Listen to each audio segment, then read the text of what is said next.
Hello my dear brothers and sisters, நான் உங்கள் மோகன் ராஜ். நீங்க பார்க்கக்கூடிய கான்செப்ட் என்னன்னா purpose of law of thoughts தான். தாட்ன்றது பேசிக்கா என்ன பண்ணுது, பாதிக்கப்பட்ட விக்டிமுக்கு பாதிப்பு ஏற்படுத்தின தாட் பேசர் கிட்ட இருந்து நஷ்டீடு வாங்கி தருது. ஸோ அவ்வளவுதான், ஓகேங்களா? இது என்ன பிரின்சிபலை பேஸ் பண்ணிருக்குன்னு கேட்டீங்கன்னா, ரெஸ்டிடியூஷியோ இன் இன்டெக்ரம். இது ஒரு லீகல் மேக்ஸிம்.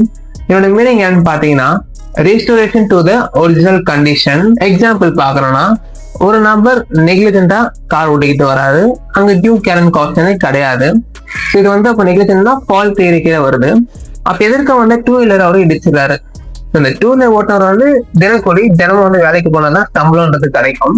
ஸோ நீங்க என்ன ஆகுதுன்னு கேட்டீங்கன்னா, அவருடைய மெடிக்கல் எக்ஸ்பென்சஸ், பைக்கை ரிப்பேர் பண்ற காஸ்ட், அவங்க அவருடைய டெய்லி வேஜ், அந்த சேலரி, இது எல்லாத்தையும் யார் கொடுக்கணும்? டாப் வேஜ் தான் கொடுத்தாகணும். இதுக்காக தான் இந்த மேக்ஸிமம் ரொம்ப உதவியா இருக்கு.